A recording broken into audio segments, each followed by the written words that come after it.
Hey, everybody, this is Craig Garber. Welcome to Everyone Loves Guitar. I'm so excited today. We're going to give some love to the rhythm section. I've got a drummer on with me, Donald Barrett. Not only is he just an amazing, this guy is amazing, but he's also a lovely, kind human being. He's a good family guy, and I've been real excited to talk to him. I first heard him on Lyle Workman's album, Uncommon Measures, and when I was talking to Lyle, the first thing I said was, "Who's that drummer?" That I forgot the track that it was on, but it's the funk track. And I'm like, "Who is this guy?" And he told me it was Donald. So I was like, I wrote it down. I knew I had to have him on the show. So let me give you a little background on Donald. Originally from Waukegan, Illinois, which is a suburb of Chicago. He learned to play the drums at the ripe old age of 3 in church. He went on a scholarship to Northern Illinois University, and while he was there, he immersed himself in every musical style and situation, including jazz trios, gospel choir, big band, and orchestra.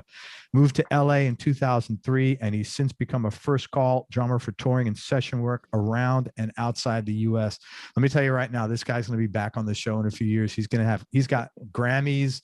He is like, his trajectory is going to be huge. Like, in fact, I'll probably have to call somebody to get a hold of him next time. Bring it on, baby. He's worked with Toni Braxton, George Benson, Sade, Seal, Pink, New Kids on the Block, Jesse McCartney, Dolly Parton, CeCe Winans, Dionne Warwick, Lionel Richie. Look at these names: Colbie Caillat, PussyCat Dolls, Snoop Dogg, George Clinton and Funkadelic, Katy Perry, Shawn Mendes, and loads more. He's also doing a lot of film work and television work. He does work for Disney, NBC, CBS, MTV. He was in the movie. He performed on the really cool soundtrack for Coming to America, the TV series Better Call Saul, and he worked on the Biden Presidential Inauguration with J-Lo singing when she sang My Land. He's currently the drummer for Lady Gaga's new piano and jazz residency located at the Park MGM in Las Vegas. Is that back on now, or is that coming back on? No, mum's the word. Okay. Which includes a rhythm section and a 30-piece big band orchestra. He's also the musical director of his church, which is the Fountain Church International, which is located in Pomona, California. Again, current projects include Lyle Workman's Uncommon Measures and the upcoming Alan Hines album. Alan was on the show a long time ago. Has that come out yet? It has not come out yet. Has not come out yet. You're playing with some major hitters here, man. And he also has his own band, Improv Trio. They just released their second album. They have a residency at Hotel Cafe in Hollywood. The second album's called Arena Wars. I haven't got a chance to listen to it, but I listened to the first one. It was great, real tight stuff. So, man, thank you so much for coming on the show. I've been looking forward to talking with you. Nah, man, happy to be here. Thanks for having me. As I told you before, you have some heavy hitters on here, so I feel humbled and I feel grateful, to be able to just share whatever I can about whatever you want to know. Yeah, man. Well, I feel humble and grateful, so thank you. Yeah, man. You started playing at 3, man. It's almost unbelievable. And then you got a scholarship. And it sounds like you knew you wanted to be a musician early on. I assume you came from a musical family? You assumed wrong. Really? Wow. That's wild. So how did all this happen? Yeah, let me be honest about that answer. Okay, so my immediate family, like my dad is a preacher. Okay. He is not a musician. He's never played an instrument except tapping on my drums every once in a while. My mom, she does sing. Okay. I have 2 sets of parents because my parents divorced and remarried at a pretty young age for me. So but my biological mom and my dad are not musicians. But my mom did sing in a choir. She, she used to do background work, and so I would say there is definitely a little music there. And then my grandfather, which I found out later on, was a pretty epic tap dancer, and used to open for like Count Basie and all these amazing people that I didn't even know that until like recently. I mean, I knew he was a tap dancer and I know he was well known for tap dancing, but during that era, like everybody did something. So, sure. But one of my cousins sent me a clip of just like this newspaper clip from back in the day, like, and it was like, it was like Cap Calloway and all these people that he was opening up for. So which actually kind of to your point, really brought a lot of things kind of full circle for me, because I always wondered, like, a lot of friends that I know, they're musicians. Their families are musicians, or, and I'm just like, man, I know I have cousins and uncles who have done music, but like in my immediate family, to hear that my grandfather was like this prolific tap dancer who was just, tour all over the world before he became an evangelist and a pastor. So you broke so you were in line to be, a minister, a pastor, or something like that. That's what they tried to put me in, but that's not. No, but how was your dad with that? For a long time. How was your dad about you being a musician? Because a lot of times, yeah, he loves it. He's just whatever made me happy. It's like any parent, and especially, when you talk about church, a lot of times it could be a family business.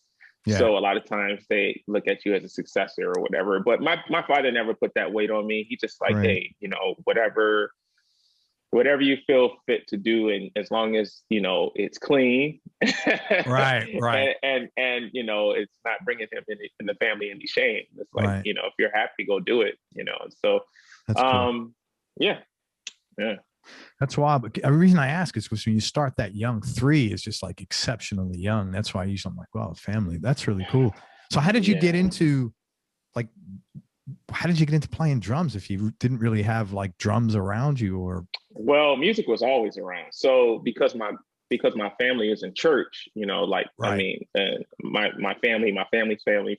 I mean, like I was born in church basically. And when I say church, I mean like 5-6 days a week I could be in church. And so in the Black Pentecostal church, which is where I come out of, my roots, Kojic, there's organ, there's bass, there's guitar, there's drums. So every week you're inundated with just so much music. And so I guess the way the story is that my dad says is that one day after church, they lost me. They were looking for me, not lost, but they were just looking, and everybody was like, oh, where's, I'm named after my dad. So my middle name is Kenneth. So they're like, where's Kenny at? And so everybody's looking. And then, so the drummer just happened to look down, I guess. And he was like, hey, Rev, your son is over here. And apparently I was just on my knees and I was just looking at him, just like a little kid in a candy store. And he was playing, and they were, and from there, I guess, he picked me up and let me hold sticks. And from there, I started. It was on, man. Yeah. I mean, like, I didn't have drumsticks in the beginning, so I would take my parents' coat hangers, like the white part. Those old, like from the cleaners. Part, the old cleaners. And I would take those apart, and I would find my mom's couch. And I would just beat on the couch like all day, Wow.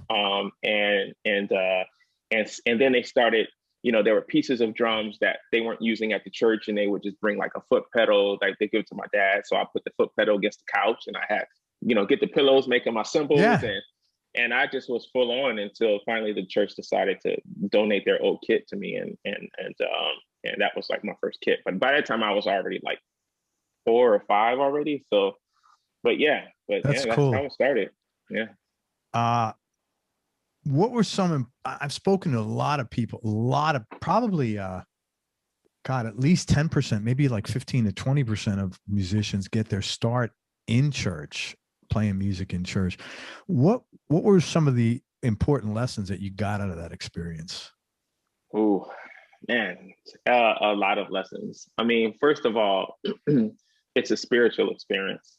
Right. So I think, if you break drums down to its core, it's a spiritual instrument. I mean, the way drums are used now versus what they were originally built for. Now, maybe the more conventional style drums are built for the way we play now, but the hitting of the drum stems way back to ancient days. I mean, from Africa to India to, we were talking about Hawaii, the way that the tribes would use the drums, and when I did some research on them, because I had to do like this, not a master class, it was a clinic for these kids at these schools. And I was on this tour, And so they wanted me to really talk about the history of drums. And so I started doing just like some heavy duty research, and, you know, come to find out, like, a lot of the drums in Africa, what they call talking drums, they were used in tribes to signal when something was going on. So like if you knew,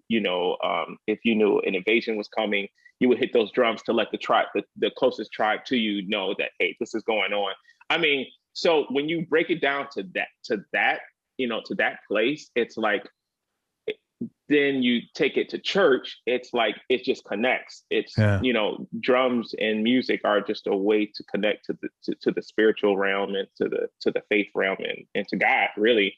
And then, in church, at least when I was growing up, we weren't reading any music. So I learned by ear. I didn't start learning how to read music until like fifth grade, sixth grade. But mostly every church musician that you would meet would tell you they just learn how to play by ear. Sure. And so you just learn, you just pick up. But it's a very spiritual experience, and the drums can really dictate how the service can go. It can really, between the drums and the organ. And so, just a lot of lessons. I mean, I would say like one of the first biggest lessons that I've learned that I still carry with me to this day is how to watch a conductor or choir director.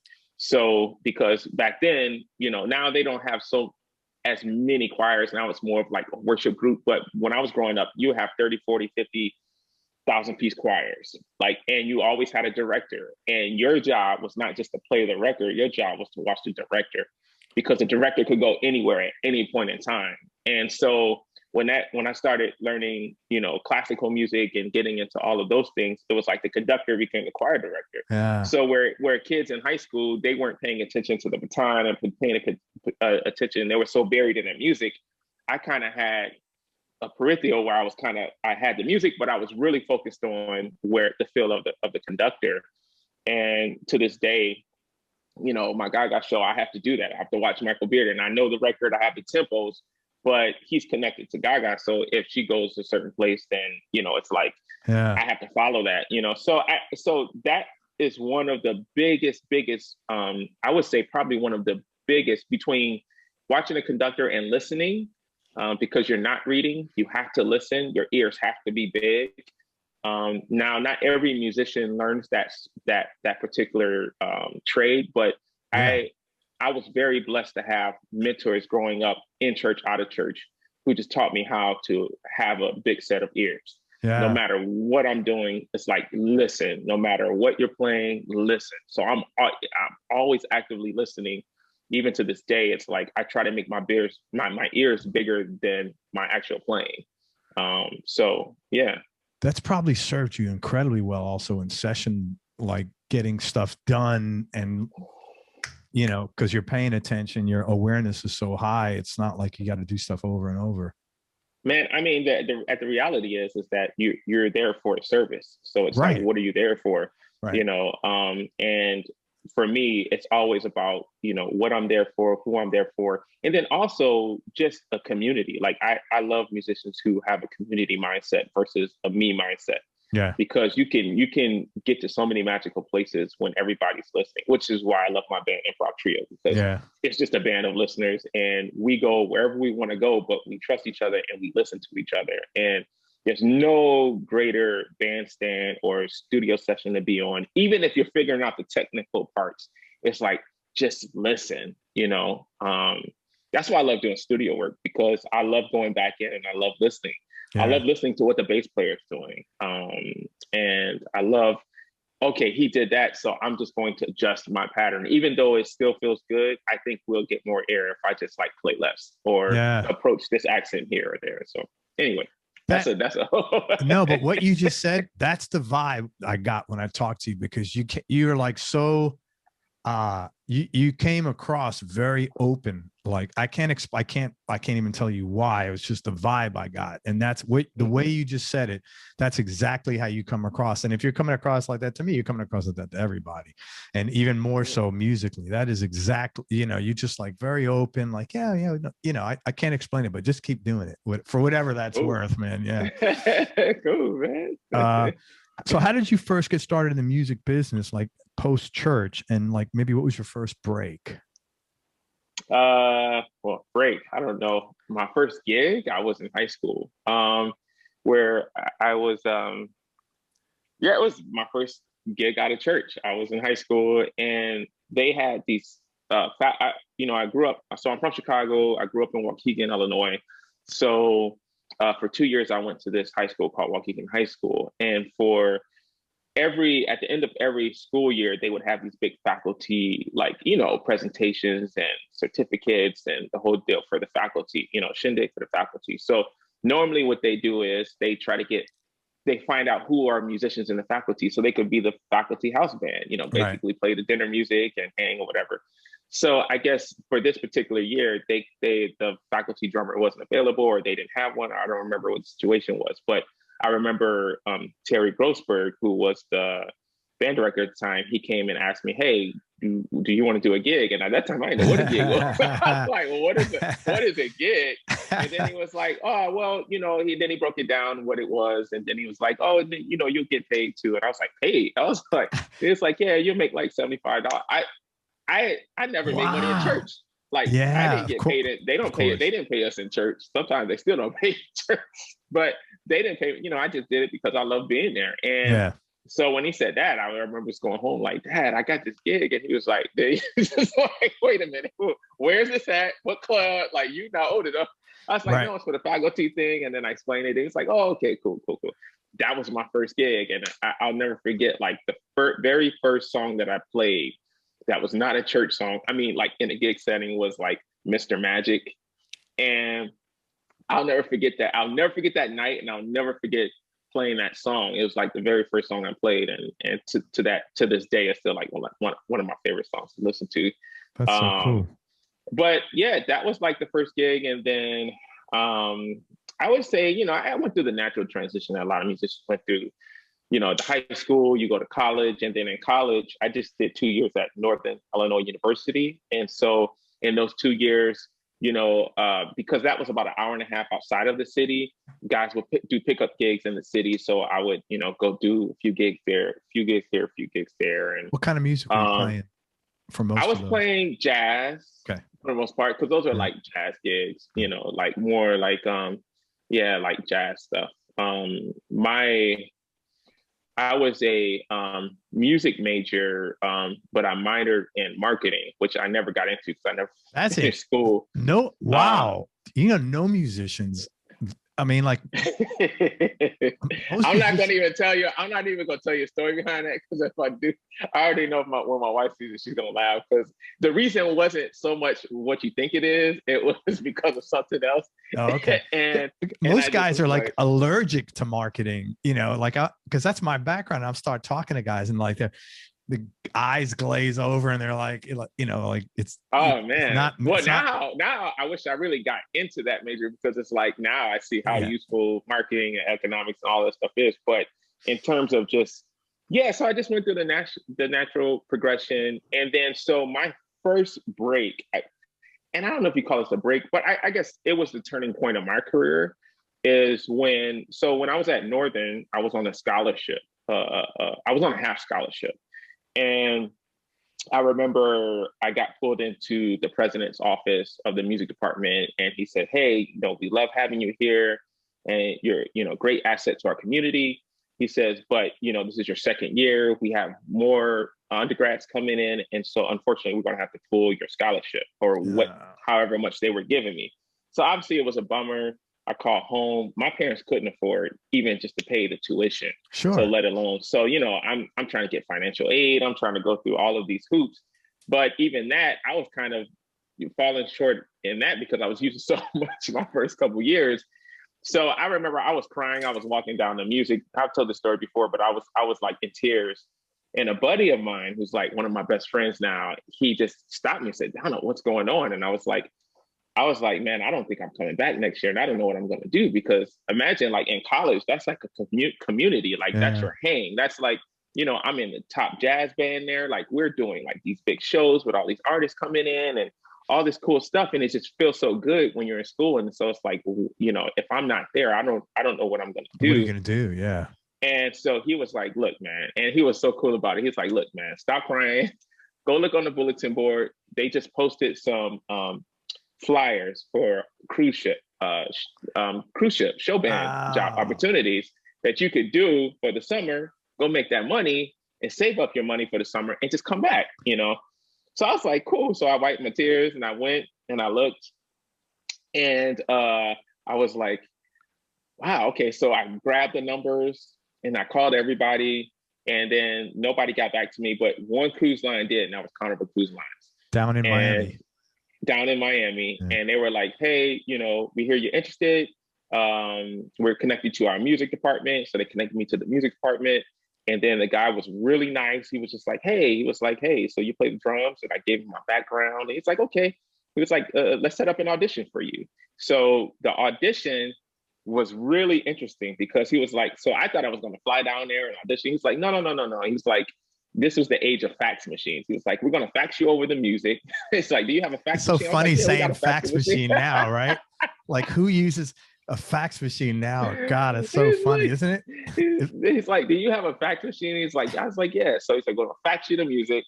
So he faxed me this chart and he's like, okay, once you get it, let me know. So I got it. So he was like, hey, I want you to play measures, you know, da-da-da through da-da-da. Here's the BPM. Click out the BPM and then put the phone down and play those measures. So I played those 15 or 20 measures, picked it up. He was like, cool, you got the gig. And He was like, when can you start? And I was like, as soon as possible. He was like, well, in a couple of weeks, we could probably set you up on one of our the smallest vessels. So you could like just get used to being on a cruise ship because you've never been on a cruise ship. Mm.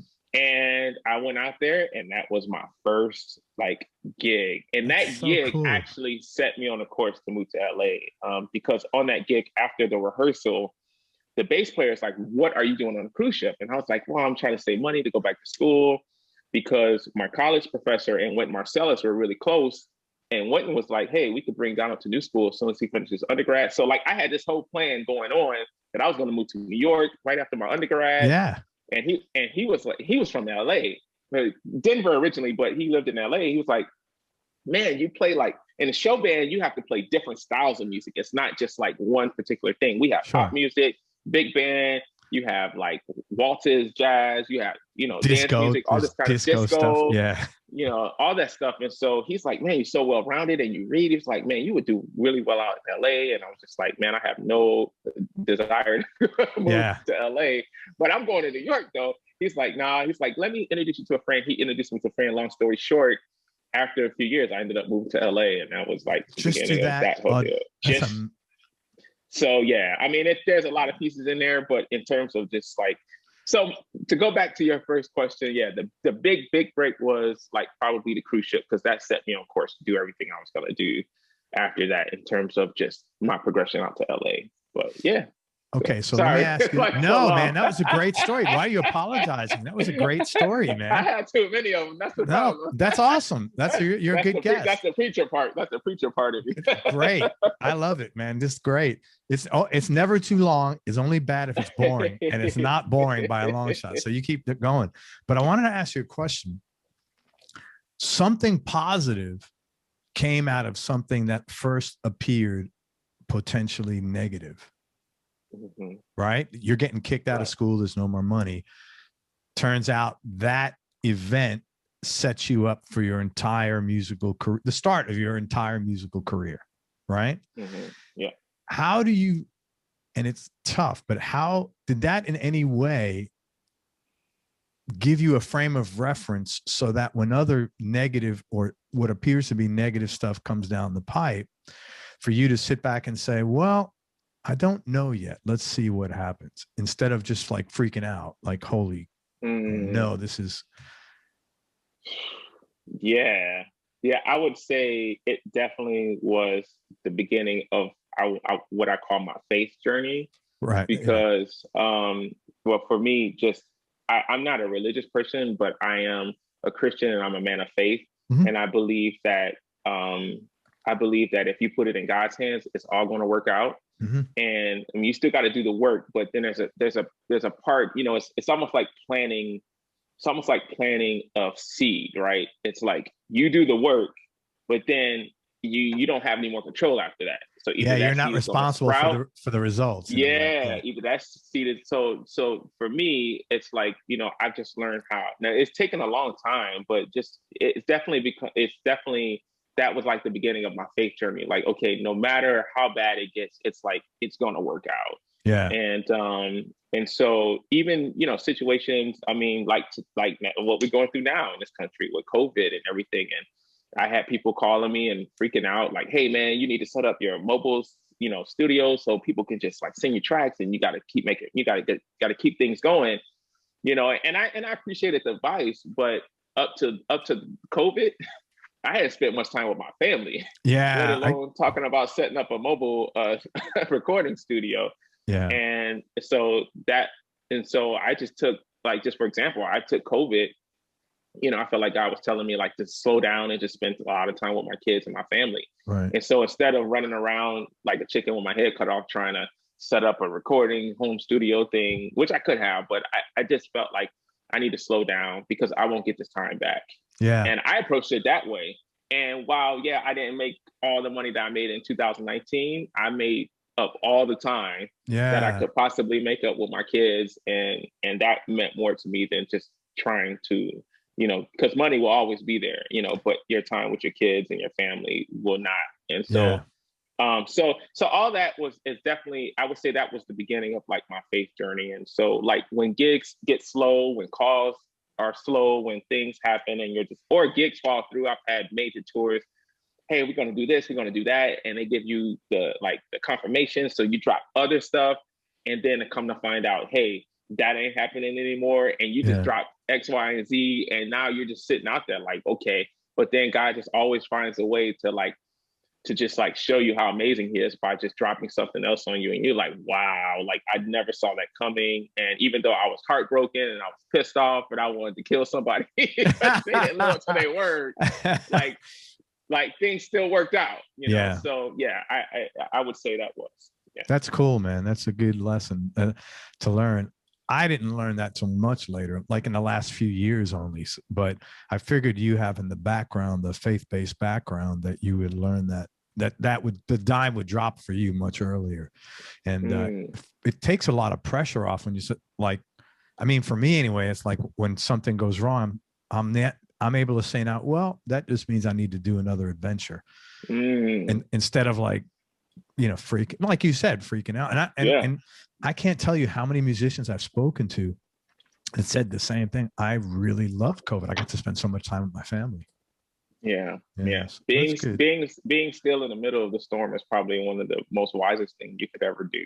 Yeah, totally. Because it's in that where you will find the answer to what you need. Totally. The storm is never as big as you think it is too. Yes, man. So, all right, let me stop. No, you're a wise man. You're a smart guy, man. I always say you can make more money, but you can never make more time. So I always opt for the time now, man. So I'm with you on that. Yeah, man. All right. So once you moved out to LA, what were some of the challenges that you had, if any, as far as, getting things launched and developing consistency in your sessions and gigging and tours and stuff like that? Well, my story is kind of unique, and sometimes I feel not bad, but sometimes I feel a little. It's just so I went through my trials and tribulations, obviously, when I got to LA, but I think it was just a way for God just to smile down on me. So I'll just give you a little of the backstory. Sure. So when I was living in Chicago, when I was in preparation for moving to LA, I met a fabulous drummer who is actually one of the most amazing drummers that I know. His name is Oscar Seaton. He's the drummer for Lionel Richie. He's drummer for Terrence Blanchard. He is one of the top session guys in LA. He's one of those first call guys. His name's Oscar Seaton, and he found me when I was like 15, 16, and he became my mentor, basically. He basically deconstructed my whole playing and reconstructed it by just the lessons that he taught. So here we go. I was trying to keep it simple for you. No, man, you have some good stories. At it, man. You have some good stories, man. So we met because after I came back from the cruise ship, I had some downtime. And I'm a perpetual learner. I'm a forever student, and I just wanted to keep learning. And there was this guy named Victor Baker who was an amazing drummer. He had just won a Guitar Center Drum Off, I think, and he did a lot of recording in Chicago. So this music school asked me to come and do some teaching there. So while I was doing teaching there, he was also teaching there, you know, but he was like really proficient drummer. And so I wanted to learn more about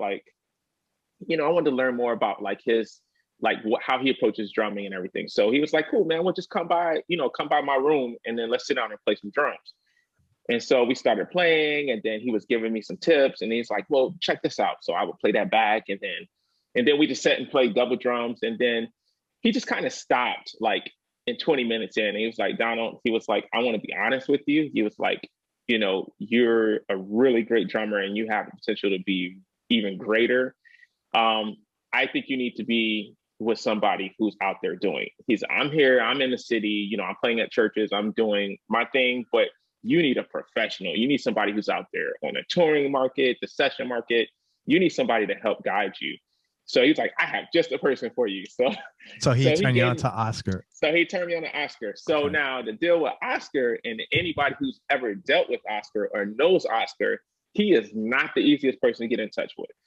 Even though I found out he lived down the street from me once we connected, that's so funny. I called him, and I called him, and I called him, and I called him, and I called him for about 5 months, and I could never get him on the phone.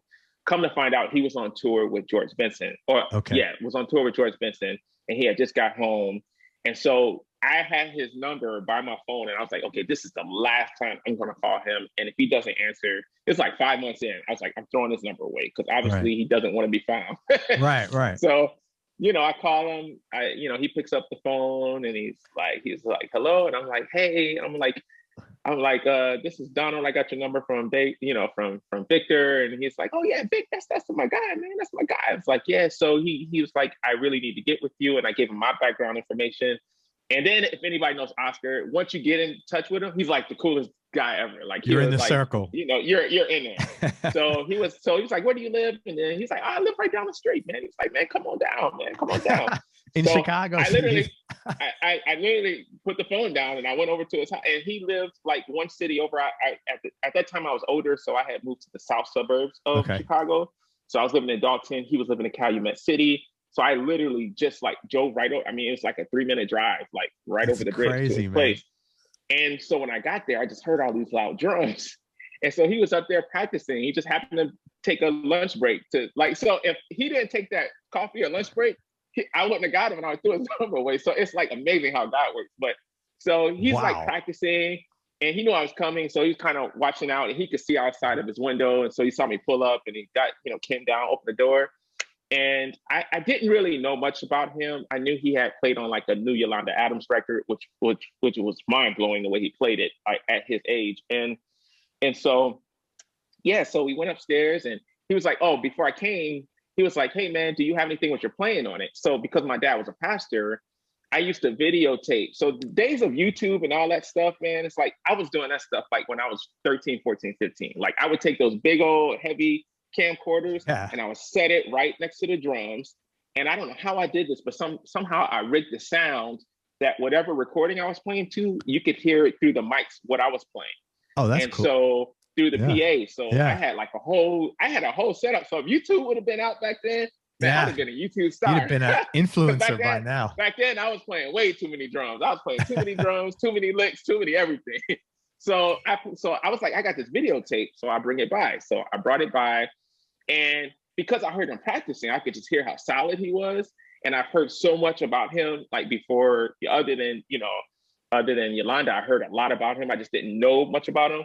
And so we put here we go, like aging myself again. The VCR. We put the videotape in the VCR, and I just remember he pushed play, and something came over me. But like after 10 seconds, I was like, "This is not going to be good. This is not going to be good." So I had to decompress, and then he listened to like a minute and a half of it. He just saw me playing all my chops, all the stuff, before gospel chops, like all that stuff. So then he turns it off. He was like, yeah, man. He was like, yeah, man, you can definitely get around the drums. And I'm glad Vic brought me to you. He says, he says, but man, just one thing though, man. He's like, you know, if it came to a groove, if it came like that, you had to eat off your groove, man, you'd be really poor. Oh, and I was wow. like, that was like the first lesson. Don't sugarcoat it, man. Wow. Mean, he just came in like pow, pow, pow, pow.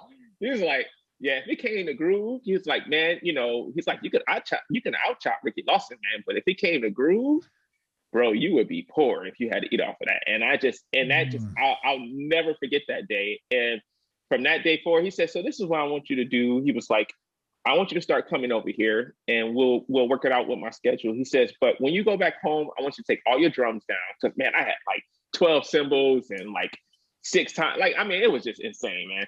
So he's like, I want you to take all your cymbals down, take all your toms down, take all your drums away. The only thing I want you to keep up is your hi-hat, snare drum, and your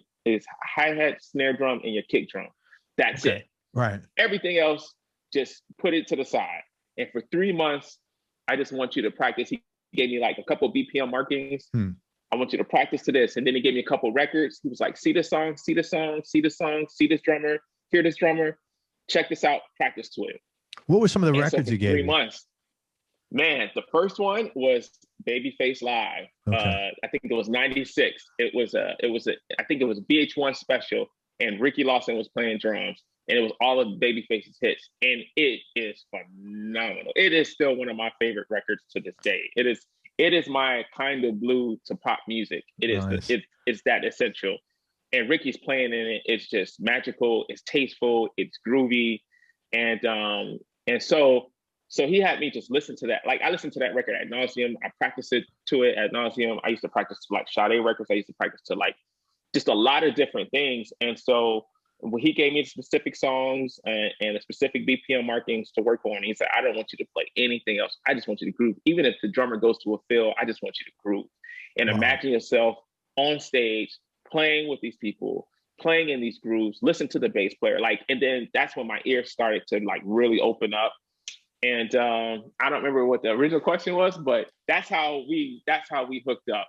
And so what happened was, I told him that I want to move to LA. So he was like, you're not ready yet. It's like, take a few years, because he was getting ready to move to LA. So it's like, make LA your rehearsal studio. I mean, Chicago, your rehearsal studio. I'm gonna turn you on to some gigs, and basically you're gonna learn how to play with a vocalist. You're going to learn how to play in different musical situations. You're going to learn how to play in a club situation. I'm just going to help you. So basically that's what he did. And then 3 years later, I came out for Now, and I was already doing some cool stuff. And he was like, okay, you ready? If you feel like you're ready, come on out. And he's like, you can live with me. He was like, you can live with me until you get on your feet. And he was like, so just come on out. And so, but I knew LA was the place, because when I came out here for Now, it was like sunshine and palm trees and like 70 degrees, and I just left snow and cold. I was like, oh no, I'm moving to LA, man. I'm definitely moving to LA. And so so the reason that I say my situation is a little different is because when I finally did drive to LA, me and my dad made the long trip out to Los Angeles. It's probably tough for your dad to see you go. Yeah, well, he moved to San Diego. He got offered a church in San Diego, so it was actually kind of worked out. It kind of worked out. Yeah, so, like, he was moving, I was moving, so it worked out. So we both drove out. Cool as hell. That's awesome. Yeah, we both drove out. So Oscar was like, "Listen, I'm on a tour right now. I get back the day that you get in, and so just time out your thing so you get out here in the evening, and then I'll be here when you get here in the hotel." So, but I was so excited to move to LA, and my dad was down. Like, we just drove straight through. We didn't sleep. We didn't stop at a hotel. We didn't do any of that. We just took turns sleeping like shifts in the car. And we drove straight out, and we got to LA about a half a day early. Wow. And so imagine I'm here in this afternoon. So I'm basically homeless for half a day, because my dad was like, see you. He went to San Diego. I'm going to San Diego, right. I was in my car, and he had took a rental car back to San Diego. And so I'm driving around. So for half a day, I had nowhere to go. I didn't know anybody. I was just like, okay.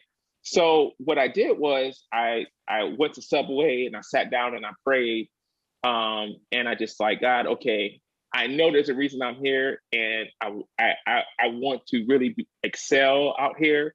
And so I had a couple of little things that I prayed about, but one of the main things was like, I need to be grounded with some really great guys. And then just like, I need to work. So I don't want to wait. I've heard horror stories of guys moving out. It's a year, it's 6 months before they get work. I was like, I just want to work. And literally that evening, right before Oscar called me and said, hey man, I just got off the plane. I'm on my way. And I had just drove around LA the whole day. And then I was getting ready to head to his place. And I was sitting in front of this small club called Lava Lee. And I remember the place because Oscar played there during NAMM. And I was just like, one day I'm going to play there. And I just remember just sitting there in front of it. It was closed. So I was just like staring at the place. And I'm really big on manifesting, you know? Okay. And so I'm like, one day I'm going to play there. And then right when I said that, I got a phone call. And this bass player called me and said, hey, I know you don't know me. My name is Brian Bush. But I'm a student and I'm a friend of Bill Dickens, who Bill Dickens, if you don't know, is a monster bass player. Okay. He's called the Buddha. He's nicknamed the Buddha. He's from Chicago. He's like a Chicago bass legend. If you look him up, you'll see all his accolades. But he was like another mentor in Chicago. He's like my godfather. So he's like, I'm a student of Bill's, and I would love to just invite you to an audition tomorrow. The drummer of this band I'm in, like he's leaving to do something else. So we need a drummer. And Bill just said, you just moved to LA, I don't know, a day ago. I was like, man, I just got here today. He was like, well, if you can come tomorrow to Amp Rehearsal Studios, it's for this group called Impromptu. And Impromptu is like a really cool R&B jazz, like rap fusion kind of thing. Not fusion, like jazz fusion, but like more of like the R&B and a rap together with a little hint of like smooth jazz. And so he was like, if you can come. So I went to the audition the next day. And after the audition, they were like, so do you want the gig? And I was like, yeah. They was like, cool. So we start rehearsal the next day. And then on top of that, we have the US Open we're doing. We have we have a video shoot we're doing with Kim Fields. We have TV shows lined up. So literally for the next 3 to 4 months, I was like, gone. That's wonderful, man. It's like did all these and then I would say like after 4 or 5 months, then things kind of calmed down a little bit, and then I started to really get into the hustle of LA. But for those first 4 months, so the way I got into working in LA was like the first day, basically. That's amazing. And I'm sorry I had to tell that story to get around to it, but no, it's a great story. Stop apologizing. If you're boring, I'll tell you. But you're there's just so many. There's just so many parts to these journeys. Yeah, and especially moving to LA was really special for me, and how it happened. And so that validated. I always like that. I'm sorry, I didn't mean to cut you off, but I guarantee when you got that phone call, you're like, this was a great decision, right? You couldn't get better. It was like, it was like, okay, God, I hear you. All right, let's go. That's basically what happened. It was like, first of all, I was just in shock.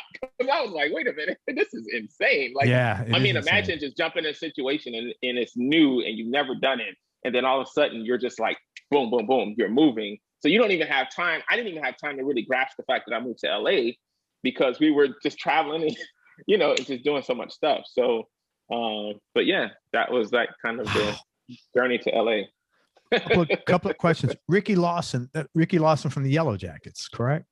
Yeah. Yellow Jackets, and everything else. Yeah. that man's credits, just now full circle on that. Like, remember when I was saying that I would just like practice to like that Babyface record and all of that stuff. So I finally got a chance to meet Ricky, and Ricky just became like a godfather, to me. Like he took to my playing, and every time we hung out, he was like the most encouraging guy. And the last time I saw him before he passed away, I was doing a Toni Braxton gig, and we were actually on the same gig. He was playing, I forget who he was playing with. And it was like this big Valentine's thing at the Nokia Theater down in LA Live. And I just never forget like watching him play and just like, man, so much greatness, and so much, he's just so much in him. And he came down and gave me the biggest hug because he stayed and watched the Tony show, and just, he played on some of those records. So he played on a lot of those records because Babyface, he was like Babyface's right-hand guy.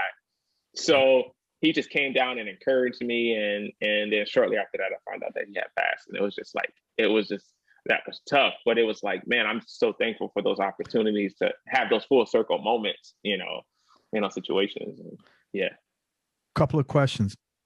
How did you know to listen to Oscar? Because most of the time you got a young guy and this guy's saying, well, hang out here. Don't go to LA yet. Now the young guys and say, no, I'm going. I'll figure it out. You didn't do that. I wanted to. I'm sure, but you didn't. How did you know? I need that is a lot of wisdom in that, man. I think, you know what did it for me? We had a long talk. We had a long discussion about this. This wasn't just like, hey, don't go. This was like, hey, so check this out. Let me hip you to a couple things. And he basically was like, have you ever been on a stage and been like 300, 400, 500 feet from your bass player? Have you ever been on stage and had to deal with like in-air situations? No? Okay, so you're not ready to go to LA. It was like that. Okay. It was like a situation like you have so much that you could learn, because a lot of drummers and a lot of musicians make the mistake of going too early. Yes. And what happens is when you go too early, when you go too early, you kind of fall in this pack of musicians who are like good, but you never get out of that pack. Like people just see you as, okay, cool, unless you just morph like a butterfly. You know, other than that, it's like when you come too early, a lot of guys end up having to go back home because they weren't prepared for situations. You get fired off of gigs and you get all these things that you're just truly not prepared for. And I think he just wanted to help avoid those situations, because Chicago and LA has a really big, we're well known out here. When you come out here and you say you're from Chicago, people automatically go, oh my God, here comes another one. Like, what are y'all drinking out there? Like, why did all these amazing cats come from Chicago? I mean, Oscar, Felix Pilar, who's another great drummer. I mean, Teddy Campbell. Just Mike White. I mean, you just have all these amazing drummers. Tony Moore. Like, I mean, these are guys who like are workhorses. Like, they're recording, they're touring. They're like, and I'm sure I missed some other ones. I mean, and some of the younger cats who have moved out here. So, but the thing about it is that he just wanted to make sure that I was really, really ready to make that move, because if he's seen as a mentor and a friend, but as a mentor, like, he didn't want his name being in the mud either. Cause it's like, hey, you know, if I'm working with you, like, you got to come out. It's like a boxer and a trainer, you know, It's like, don't take that fight until you're ready to fight, because if you do, you're going to get knocked out. And not only that, then I might not be a trainer no more. It wasn't that deep. But. No, but that's like a valid point, man. I'm going to help you, but I'm not going to, I got to help you. You got to be ready for me to help. Yeah. But that's really good that was a lot of restraint that you listen to the universe or whatever, man. That was your really good strength there.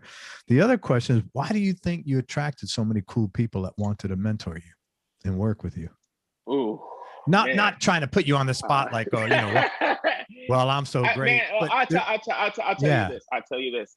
My dad, both my dads have always taught me something so important, and it was to treat people with respect. To always be humble and to remember where you come from. And there's always somebody out there who's better than you. So you always should be learning, and you should always be respectful. I think my upbringing was part of that. And then my willingness to learn and listen. You know, if you give me something to eat, I'm going to eat it. And that's the way that I kind of approached just, you know, my life in terms of just like how I approach music and mentorship. And I would say not just Oscar, but there's another one, YL Douglas, who is the drummer for Barry Manilow now, was a great inspiration, because before he was a drummer for Barry Manilow and did all the stuff he's doing, he was the drum instructor at my high school at Thornridge when I moved to the South Side of Chicago. Oh, wow. And so he basically, this is before Oscar. So when I was in Waukegan, like it was a very vanilla style of music that I was doing. When I moved to the South Side, it was like everything was like hardcore, like Black centric. The culture, the marching bands was like show band, like Grambling, like it was like that whole what deal. year was this, if you don't mind me asking? This was 95, 94, 95. Okay. Yeah. So like, you know, show bands like was big, even down to the big band. Like the big band kind of teaching in Waukegan was good, but it was vanilla. Yeah. On the south suburb of Chicago, we call it Wild Hundreds.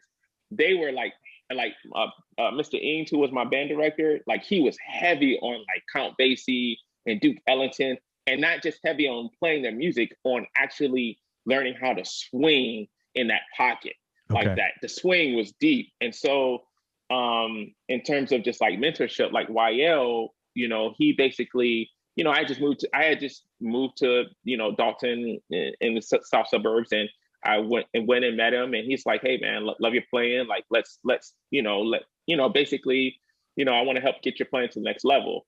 And so he saw something in me, you know, probably even more than I saw myself, because I didn't know at that time I would be a professional musician. I just know I love to play drums and I love to play music. So it wasn't like I was on this trajectory to like be like, you know, Dave Weckl or something. It was like, I just love to play music, and I knew I wanted to play drums, but I didn't know professionally how that even translated at the time. I'm in high school. Yeah. So, right. So he just basically took me under his wings. And so one day after, I'll never forget, one day after band practice, he's like, hey, listen, man, you need to start listening to some other stuff. Because at that point, all I listened to was gospel. Like, even like in high school when I was doing, I was listening to gospel. I was listening to like big band and stuff like that. But gospel was my primary source of music. He was like, you need to like open up your palette. So he's the guy, before Oscar got into my groove playing, he's the guy who opened up my palette. So like, he's like, hey, I'm gonna make you, here we go again, cassette tape. And I'm just gonna put like a bunch of records on there, and you just need to just eat this. Right. And so I remember getting home, and I remember pushing play, and all I heard was like this digga-digga, digga-digga, digga-digga, digga-digga, dun-dun-dun. I was like, wait, what is this? And this drummer was just like playing all this crazy stuff, and I wasn't really hip to odd time like that.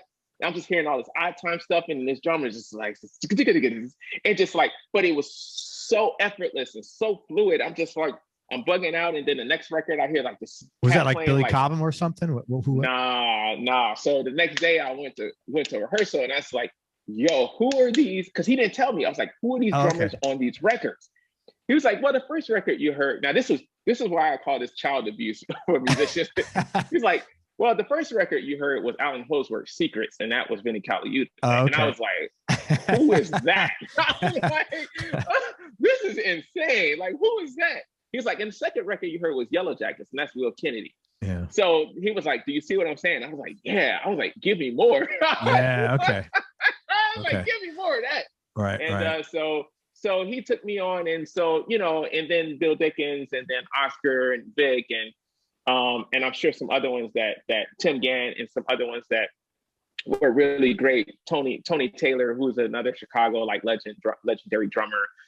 They all just kind of just took, like, you know, I think what it was is just like they saw how hungry I was. Like, I'm even to this day, like, you know, it's like I'm hungry. Like, I want to learn. Even if I can't get to my kit, it's like I'm finding ways to listen. I'm finding ways to practice. I'm finding ways to just eat up whatever I can so that I can learn that. And I just think they saw that, and they took to that. And it was like, hey, this is not a waste of time. So I'm going to pour whatever I can into this young man. Yeah. And when you see the fruits of that, then it's like, okay, this is definitely worth it. You know, because in high school, I had YL, he was recording music with his band Lines and Spaces. And he would call, my dad says, I'm taking your son to the studio. It was like a Saturday, I'm taking your son to the studio. My dad was like, cool, come get him. Yeah. And so then he would take me to the studio. He would take me to clubs when I wasn't supposed to be in clubs at 16 and 17, because he wanted me to see, like, this is what it feels like.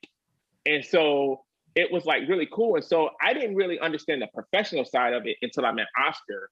And one day, you know, I'm not going to tell his business, but like one day I just sat down and I said, Oscar, like, you know, I mean, I definitely would love to do this professionally. I just don't know how to go about it. And then like, so just so I can understand, like, financially, like, you know, like, what did you make last year, if you don't mind me asking? And then he said X, Y, and Z. And I said, okay, I want to do this professionally. Right on, man. I was like, can I start today? Yeah, right. Sign me up. Here's my social security number. He was like, well, you know, he's like, well, Slick, you know, that's what we here for. You know what I'm saying? It's like, this is we getting your plan tight, you know.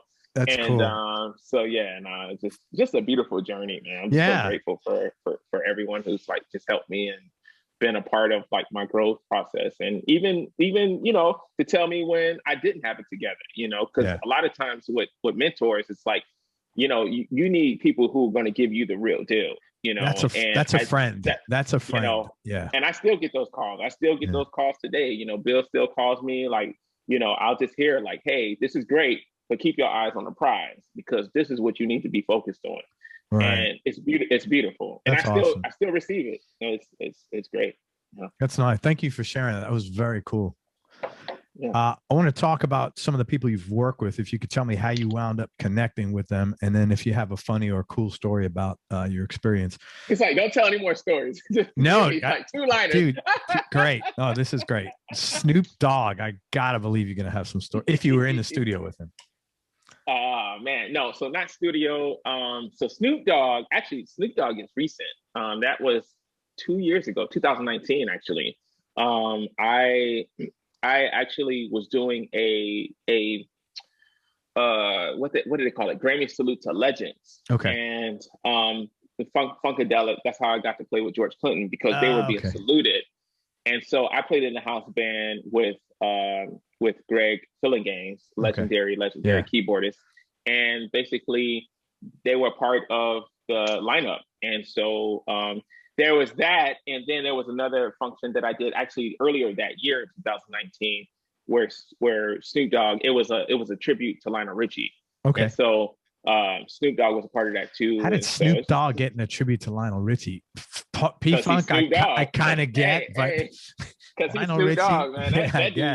That dude is a first call for everything. Yeah, I guess. Like, man, boxing, MMA, like he's on everything, man. Yeah, I can't. I mean, he's a legend. So I mean, I'm sure there was ties with Lionel's camp and him, and I don't know exactly how it went down, but we did Brick House with him. Yeah. And so, you know, he's known for the ladies' man, and so, you know, and so I think it just seemed like a natural, you know, kind of put together with that, and it was so much fun. It was too bad that wasn't televised because that was just a lot of fun. But that's how the Snoop Dogg thing came out.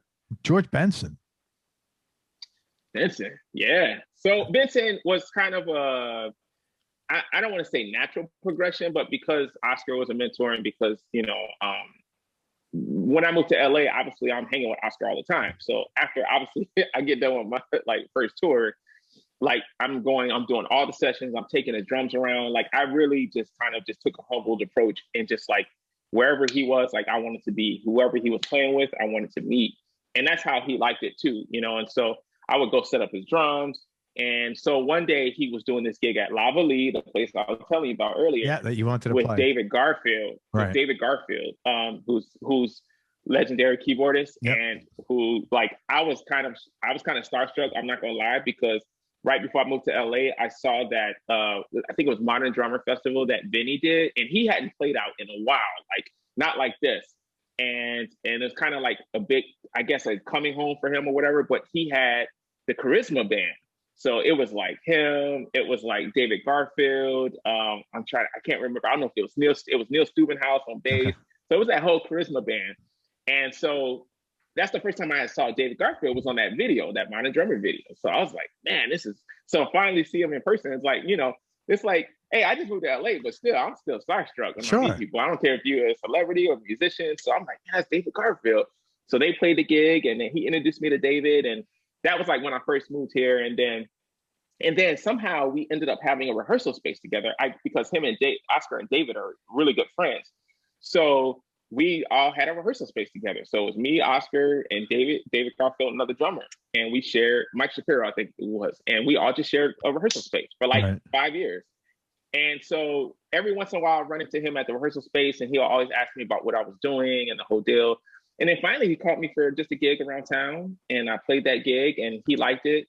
And then the next call was like, hey, so Oscar's out with Lionel and just wondering if you could do some dates with George Benson. And I was like, no, I had been out in LA already. Like I moved to LA in 2003. I would say this call came around 2009, 10, maybe somewhere around the area, maybe 11. And basically he's like, yeah, man. So, man, I think you'd be great for this gig, and your approach is kind of like Oscars, and I just love your vibe, and so I think George would love it too. And the guys have been talking about getting you on this gig. So I was like, cool. He's like, come to my house, and we'll start working on music. So I'm like thinking we're gonna have like 20 songs, and he was like, wait, well, before you come, I'll send you all the records. So he sends me a Dropbox of like over 100 songs, and I'm sitting here like, there's no way. I mean, even with my downtime, there's no way I'm gonna learn 100 songs. Like, are you serious? Like, so I didn't want to call him back because I didn't want to be like super amateur, but I was like, okay, well, I know Give Me the Night, I know, Broadway, and then I'm gonna listen to all these other records. And then so when I got to his house, he explained exactly how it goes down with George Benson's gig. He's like, listen, we put a set list together for George, but George pretty much 100% of the time never follows that set list. Okay. So he might play the first couple songs and maybe the last. They usually always end with like Broadway and Give Me the Night. Those are like his biggest hits, right? But in between there, you just don't know where he's gonna go. So he was like, so I gotta prepare you for this, because the way he operates is that he won't call the song. He'll just play a line. Oh my and God. You have to know what line that is. And once that line comes in, you got to jump right in. So if it's, so it could be anything. So I was like, okay. So we went through all the music. He said, listen, we're not going to practice 100 songs, but you need to be familiar with them. So from today, I think I had like about a couple weeks. All you need to be doing is eating these records. So that's all I did. I just listened to those records. Oh man, that's 100. That's almost impossible. The crazy part about it is I thought it was going to be like at a little jazz festival or something. He was like, oh, but our first gig is actually Rock in Rio. And I was like, what is Rock in Rio? I was like, what is Rock in Rio? Like 300,000 people there. He's like, something. Oh, it's like one of the biggest music festivals in the world. I was like, wait, my first gig? I was like, what? Yeah. I was like, oh my God. So we flew to Brazil. And it's crazy because, like, they set us up for class and everything. And so of course, the whole flight, who do I have to sit next to? George Benson. Wow.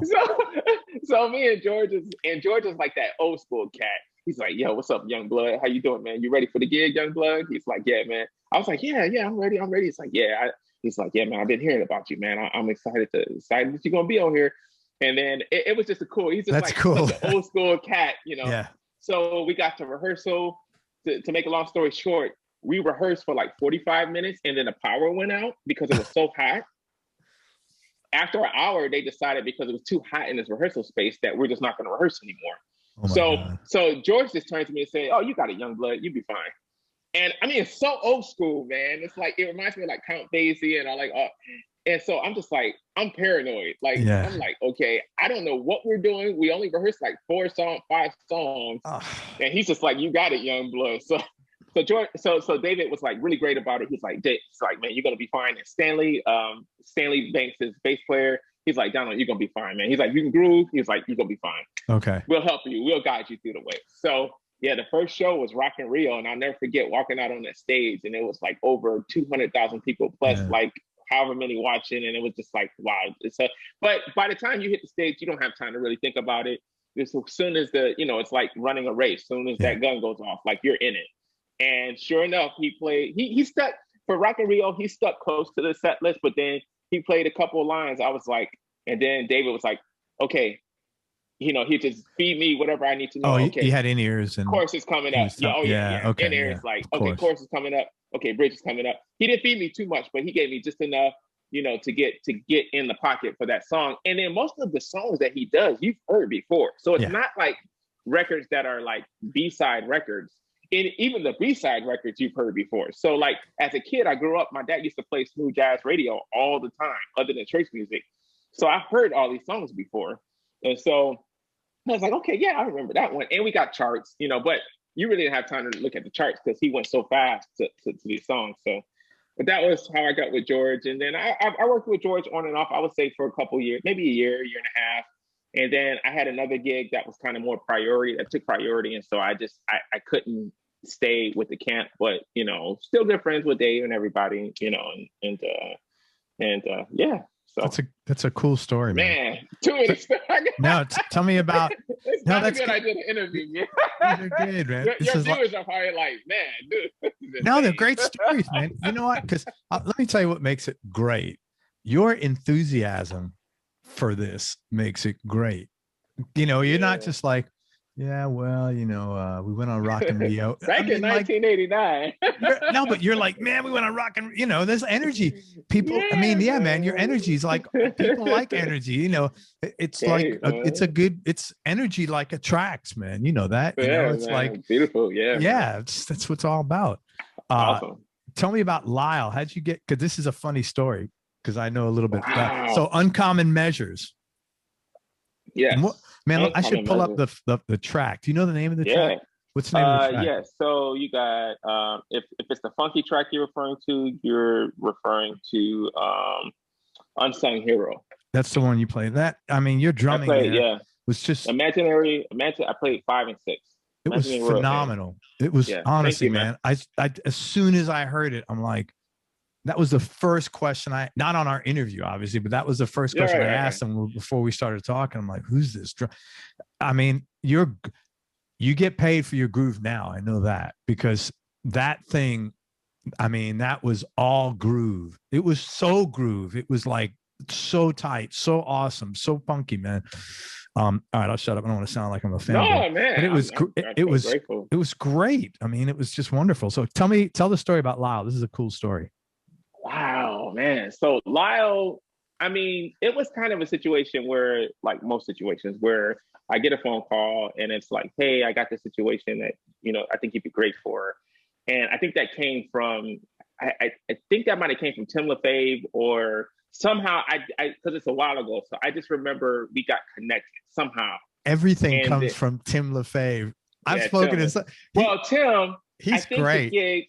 Yeah, he's amazing. Yeah, he's a beast. He's so a great I think guy. what happened was I was playing some gigs. I think Tim could twill you better than I could, but I think I was playing some gigs down at the Baked Potato with Alan Hines.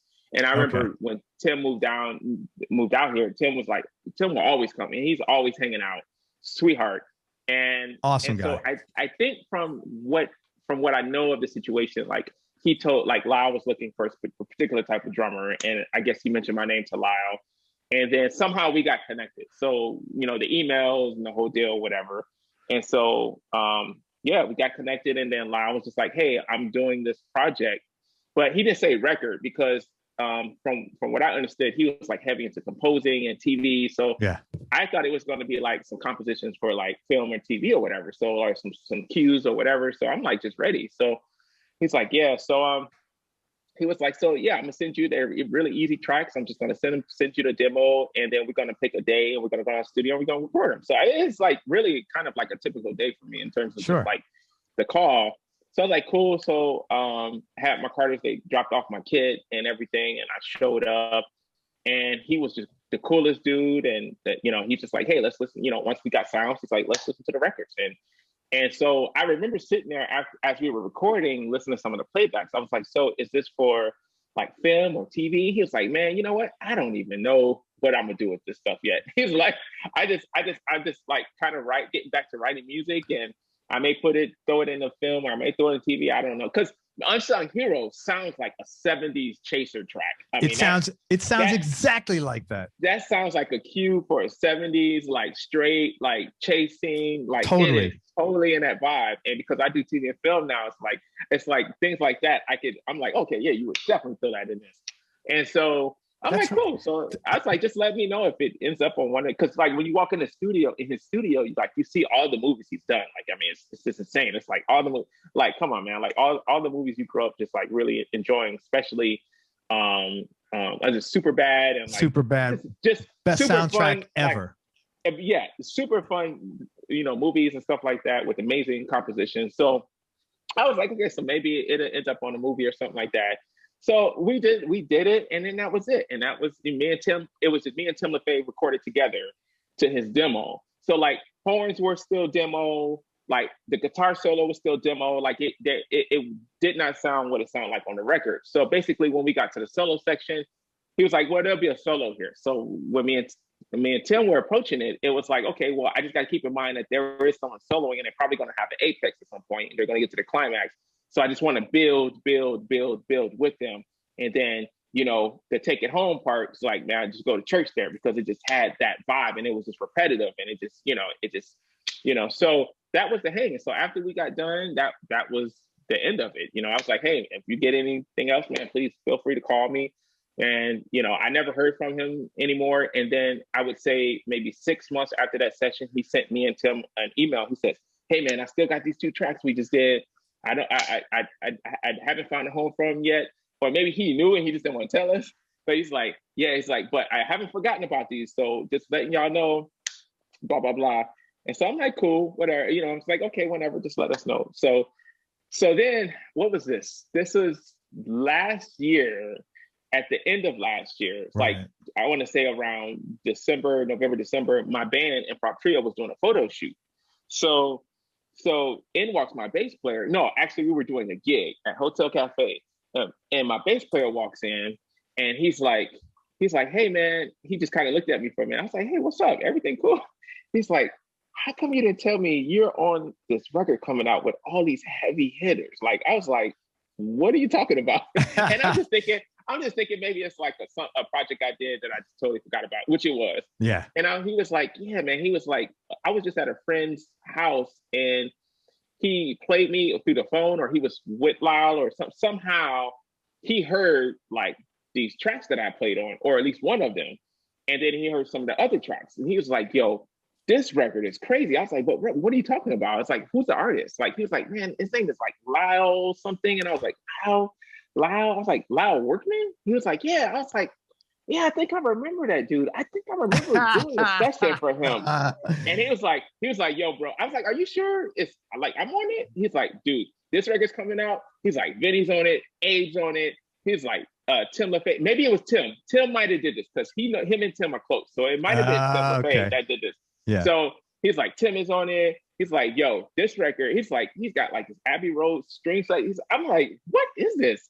So then finally, I'm just like, am I really on a new record with all these crazy people? Like, okay, so somehow I go home that night and I go to Facebook and I just look up Lyle Workman, you know, because I didn't want to bother, I didn't want to email him all this. So I look up Lyle Workman, and he literally just put out that evening a video, like a promo, like a quick minute video promo with like the credits of like this new record with all this Abbey Road string players, and you just see all the names come up, and then you see mine. I'm just like, like, this is crazy. Like, this is insane. I'm like, well, first of all, I mean, look, I'm not the type of guy who smells my own stuff. So at the end of the day, everybody on that record, I'm a fan of. Like Vinny, huge fan.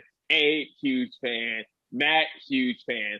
Toss, I've kicked it with Toss a couple times. That dude is crazy. Huge fan. Yeah.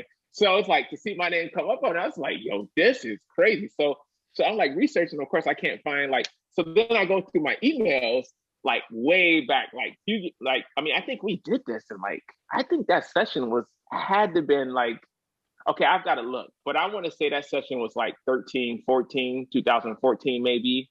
That long ago?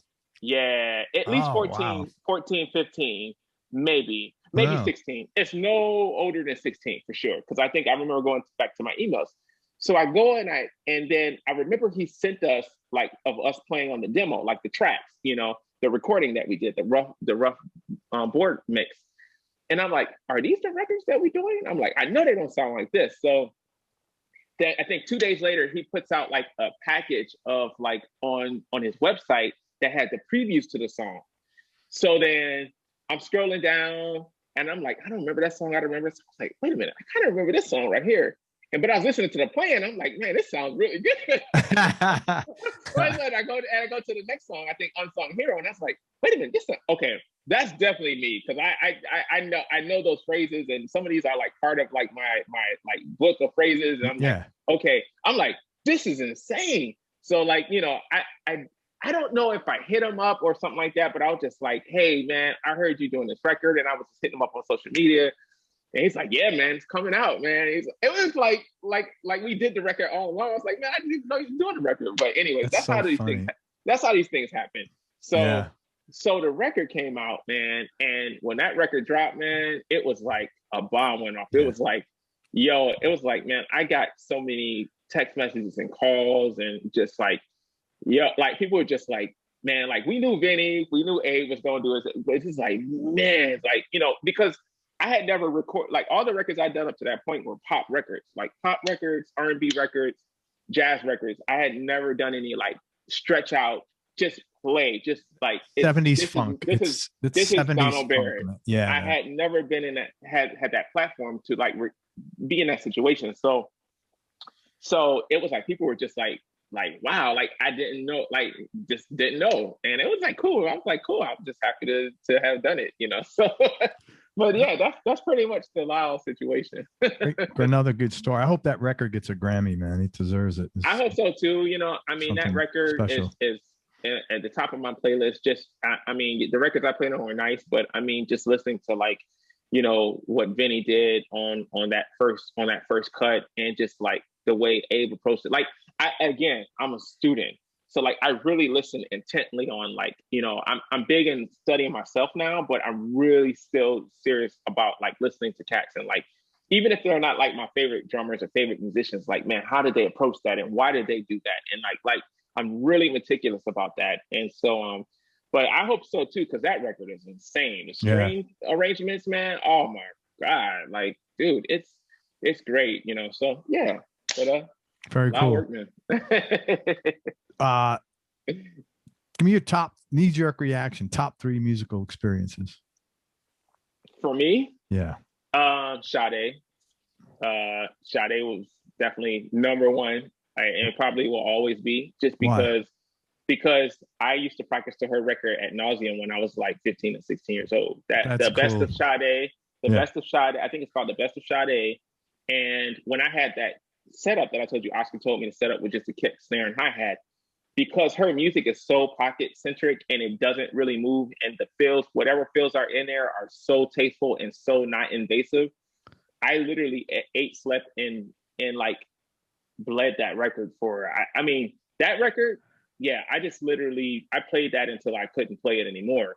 But the thing about it is that when I would play that record, I would visualize myself on stage with her. So I was like 17, 18 when I was doing this, and visualize myself with Paul and with the other guys, and just really visualize myself just like to the point where I'm just kind of, I can see them and I'm playing. So when that call finally happened, when that situation finally happened, it freaked me out, because I'm like, wow, at 17 and 18, I imagined that I would be on stage playing behind her and her turning around and smiling. And now I'm on stage playing behind her and she's turning around and smiling. Like, it was really, really freaky, man. It's like, I'm not one of those guys that take things for granted. Like, I'm like, this is amazing. And yeah, so Sade is definitely one of the music highlights, you know. Yeah. You asked for 3? Yeah. Well, let me just interrupt one thing. Anybody who's just listening to the audio of this, you would never think he just played with a kick drum, a snare, and a hi-hat, because he's got about 200 drums behind him. I know, man. On all sorts of shelves stacked up. It's like the warehouse of drums, man, which is really funny. Man. Yeah, I'm sorry. Man. No, it's all good, man. Sade. What else? Oh man, it's put me on the spot. There's so many. I would have to say, I mean, there's so many. Like I have, like, there's a bundle, but then I would say the moment that really kind of just, I don't want to say was a changing point in my career, because every experience was a shifting and changing point in my career. Sure. But 2018, I think. Okay, let me back up. So, sorry, this is going to be a quick story. So 2018. I don't believe you. I got a call. Yeah. I got a call from one of the Yamaha reps, because I'm endorsed with Yamaha drums. Mm-hmm. And they were like, hey, NAMM show this year. Well, every year we do a Yamaha show. So it's basically like that Friday or Saturday night. And it's what they call Yamaha All-Stars. And Teddy Campbell is normally the house drummer for it, but for whatever reason, he couldn't do this year. So he's like, hey, we would love to have you on board. And if you're into it, like, I'll pass your info along and someone will reach out to you. So I was like, cool, I'm down, I'm in town. And so, so they reached out to me. So he's like, well, this is going to be a really big show. He's like, I'm just going to let you know. The music directors for this are Nathan East and Greg Phillingaines. Wow. And basically, this is going to be like Michael McDonald and Melissa Etheridge and like just basically all these, Shalea, and like all these stars. And which I was used to playing with. But when he said, like, he could have left all the Michael McDonald's and stuff. When he said Greg Phillingaines and Nathan East, that for me right there. And I had not played, I did a small gig with Nathan like years ago, which he would never remember. But I never really played and worked with those guys. I've never met and worked with, Greg Phillingaines. And Greg Phillingaines is a hero to me. Those Michael Jackson tours and the We Are the World and obviously the million other records he played on, but like just the visual stuff that he did, like with Michael and with Quincy, like all the records, all the stuff with Quincy, like I'm a huge Quincy fan. Like, I mean, that's like, man, yeah, he's a big hero too. So, I was just like, yo, I was like, I don't care what this pays. I don't care about nothing else. I'm like, if it's going to be Nathan and Greg, I'm in. So I get to rehearsal. I'm setting up my stuff. They had kind of had it quasi set up. So I'm just kind of dialing it in. And you see Greg, well, if you've ever seen Greg is like one of the coolest, most like just happiest dudes you could ever meet. I mean, the sky could be falling and this dude is just like super jovial and happy and everything. So he comes running on stage. And so just backing up a little bit, a lot of my background being in a house drummer with a lot of bands and certain music directors, there are some music directors who are really like just sterile. They're like, man, you can't talk, you can't do this, you can't like, don't make noise, don't. And it was good for me because I learned those things, those stage ethics that like, hey, sound check happens, don't need to be noodling, they're like really like hardcore. And so I'm just kind of chilling. And guys are kind of just waiting for Greg and Nathan to walk in. So Greg runs in. He runs in. What's up, guys? What's up, everybody? Y'all did it. Let's get it. I'm just like, man, this dude is like, is he on coke or something? He comes in like super happy. I'm just like, yeah, man. So we gonna do this. And this is how he runs on stage and he runs to the piano and he just starts playing like Earth, Wind, and Fire. Like we are not doing Earth, Wind, and Fire. He just starts playing dun dun dun dun, and then the band just jumps in. And then all of a sudden I turn around and I look and I'm like, and then Nathan walks up, picks up his bass, start playing. And we're jamming for like 20 minutes. And I'm like, holy crap, this is going down. Like, This is like, I've done some cool stuff in my career, but this is about to go down. Like we're playing and you got horns and you got Greg, you got Nate and everybody and my boy Tarek on guitar. Like, woo! Like it felt like a bed that I like the most luxurious bed I've ever been in my entire life. It cool, really man. Did. Make magic. So then we get into the rehearsal, and after the second song or third song, Greg runs back behind me. He's like, "Hey, man," he's like, "How come I've never heard of you?" And I was like, "Well," sometimes I can be a little sarcastic and a little, pointy or whatever. So I'm just like, "Well, just because I was preparing for this moment. That's why." So he just started busting out laughing, and then he's like, "Yo, we need to get together." And so he took my number down. So long story short, we did the gig. It was beautiful. It was at NAMM. It's like, yeah, it was awesome. And it was kind of like a Lyle Workman record. People were like, man, you really smashed this gig. And like, people are going to be calling you. You're going to get work. And this was like beginning of 2018. And I was like, great. Yeah. 2018, no calls, no work, no gig. I mean, I had some stuff going on, but it wasn't like not from that. They built it up like I was like, about to be the second coming. I was like, man, ain't nobody called, ain't no work. I didn't hear nothing from Greg. And so it was like November. And then I got a call from Greg's people. And they were like, hey, so listen, Greg is getting ready for this PBS special. And it's going to be televised. But here's the caveat. J.R. Robinson is going to play on the special, but he's stuck in Japan. So Greg needs someone to come in for rehearsal to like sub for him and like play the tunes, record the tunes so he could have a reference. And and the lady her name was Joanne. She's like his assistant. She was an amazing lady. And she's like, look, I know this might be a little beneath you because I know you've done a lot of stuff, but just from a business standpoint, if you do this and you come in and nail this thing, like this would be great. Like Greg, like you guys will have a working history. So I was like, cool, you don't even have to sell me on that. I like I'm there. So I go there and they paid me for the rehearsal. So I go there, I rehearse. And I learned this from just like a lot of old school musicians where like, I'm not just there, I'm actually present. So like, as we're going through the songs and we're going through the arrangements, I'm making notes in the music, I'm highlighting, I'm actually setting it up. So when JR walks in, all he's got to do is be like, okay, cool. This is, as long as there's no changes to that song, it's like, he knows where everything is, you know, and of course, JR is JR. So, Yeah. but I just have no, but that's super considerate. Yeah, that's your treat. Like, what is it? Treat others the way you know. The way you want to be treated, and that's how I do myself. So I'm not gonna just come in and just like they giving directions and just kind of like nod off. Like I'm getting all the notes in, all the notes, and so we do. So then we do the rehearsal, and then you know Greg is cool, everybody's cool. Like it was a great rehearsal, and then the top of 2019, Greg called me. He says, "Hey man, you ready?" I was like, ready for what? He's like, we're ready to start working. I was like, yeah, let's go. He's like, okay, well, we got Grammys this week, in a few weeks. So I want you on that one. It's a big Grammy salute to Dolly Parton, which just came out on Netflix this year. He was like, it's going to be major. It's going to be every star and it's going to be insane. So I want you to do that. And he was like, and then I want you to work with me on a couple other projects as well. We got a PBS special, Grammy Salute to Legends coming up. We've got a tribute to Lionel Richie coming up. And so, so like, man, you're in the family now. So like, let's go. And 2019 was like a turning point for me in terms of like the trajectory of my career as I saw it, not so much as everybody else sees it, but as I saw it, because that camp to me is one of the premier camps. I mean, you just can't really get any higher when you're talking about sitting in the house band. I mean, you got Grammys, Ricky Minor. Yeah, you got Ricky Minor, you got Adam Blackstone. They're great.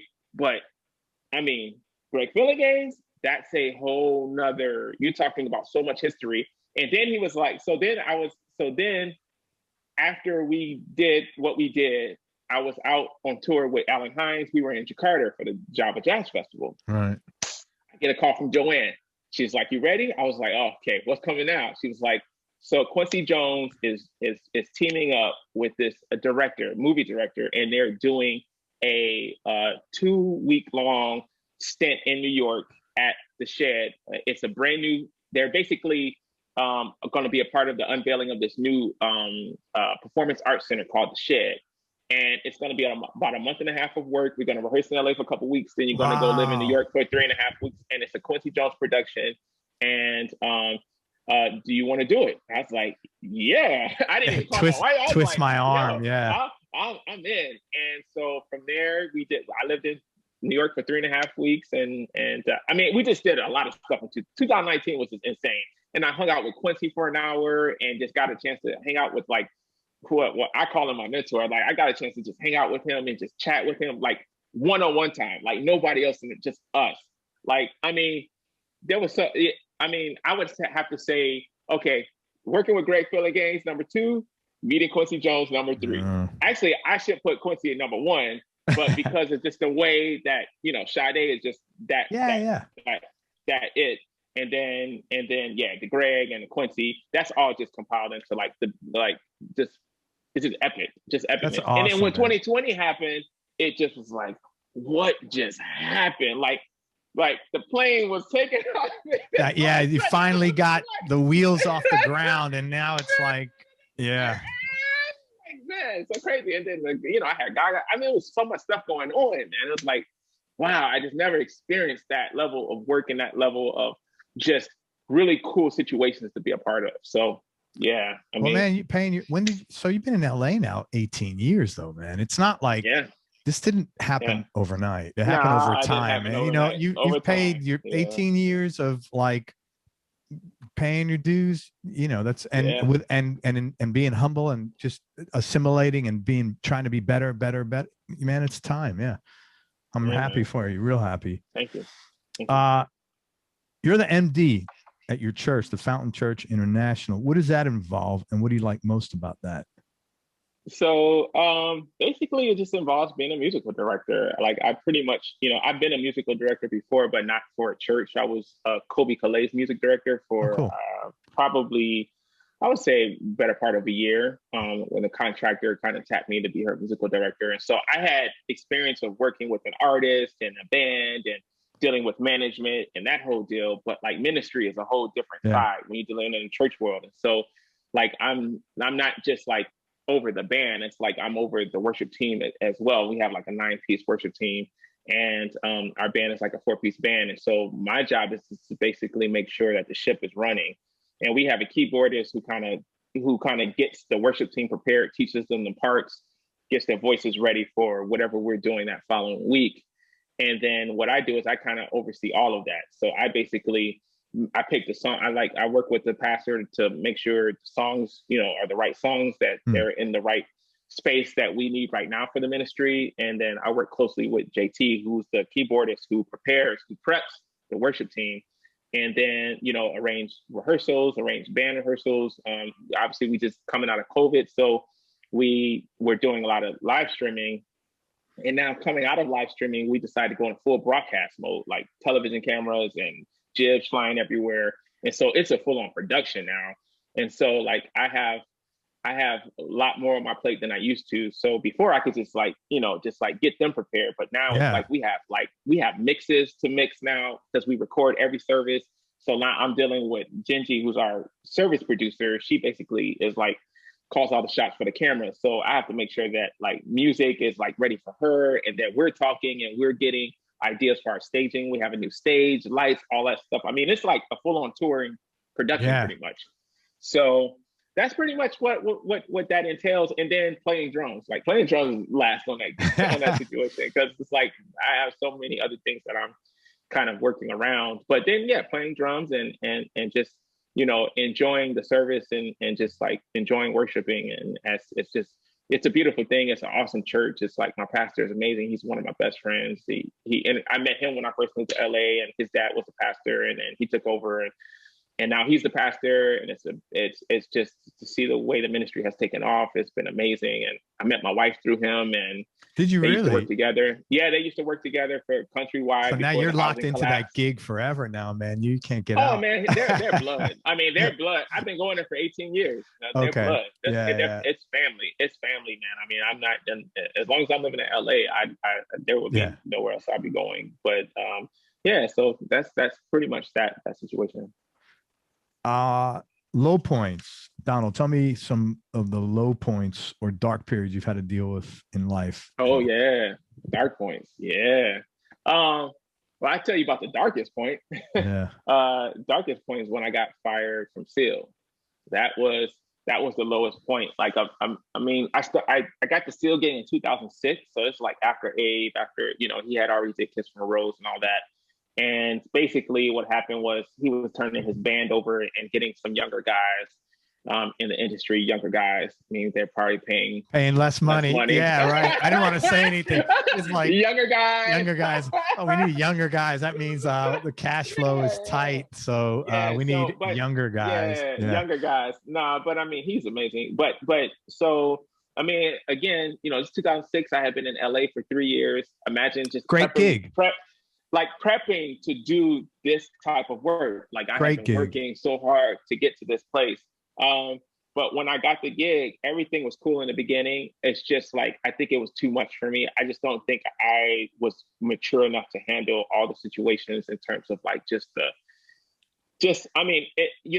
Seal was like the first class gig that I've ever done, and I know a lot of musicians may not talk about this kind of stuff, but like you hear about in bands when they kind of like they have those levels and then they hit this level and everything is catered and all that kind of stuff. And that's the way it was for me. It's like I've been through playing at the small clubs and doing this and then playing with this artist kind of at this level here at this level. And then all of a sudden you get with a legendary artist. Like, put it this way, when I got the gig, I had people from all over LA calling me because I had to audition. It wasn't like they just called me for the gig.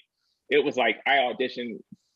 There was like 15 drummers that auditioned for that gig. I would imagine and that so, be a cattle call. And Seal was there, and Ricky Minor ran the audition, and and so when Seal was like, "Yeah, I want that guy," it was amazing, and it was like I love the music, and like I really want to do the gig. I just think from a mature standpoint, I think it was a lot fast. It was like first class, everything's catered. I wasn't married at the time, so the female situation like was kind of just all over the place. Hey, that's remember what you told me? Don't ask you. Oh yeah, that's on you, man. That's just was the reality. Like my head wasn't screwed all the way tight. Like it wasn't like my focus like now is like a totally different place. That focus then, it was like I got it, and then it was like all of a sudden I got way too comfortable. And you're still a kid. How old were you back in? If you're comfortable. No, I wasn't a kid. I mean, I moved to LA. I was 25, so I was. Yes, you're 28, dude. That's a kid. Trust me. Yeah, I wish I'd have handled things better, but I tell you what, I so things, just there were certain times of the gig where like in the song, like stupid stuff, like I have never done, like in the song too early. It was just almost like it was so too much too soon. And it was kind of going back to like what we talked about with Oscar, like, hey, are you ready for this? Are you ready for that? And it was less about playing the music and more about just being focused, like air focused. And so Seal could see it, and he called me. He was nice enough to call me and just say, hey, I think you're a wonderful drummer. After we finished our stint, he was like, I think you're going to have an amazing career. He was like, but right now, I don't think you're ready for this stage. I think you need some time to like really, and imagine I didn't know it was coming. I know I had messed up a couple times, but man, it was like I didn't know it was coming. And when it came, man, it rocked my world, man. I mean, I don't want to say I went as deep as a depression, but I mean, I pretty much hit the flat line at that. I mean, to the point where I didn't almost want to play drums anymore, and I was hurting from a spiritual place. I was hurting from a musical place. And, no one ever wants to have that on their moniker that like, hey, they were fired from a gig. These guys fired themselves. I ain't never been fired from a gig. Now, when I hear that, I'm like, man, you just haven't been fired from the right gig yet. Yeah, that's bullshit. Because the reality at the end of the day was being fired from that gig actually was probably the best thing that could have ever happened to me, because it really shifted so many things in my life and my focus. Like shortly thereafter, like I kind of just like got myself back together.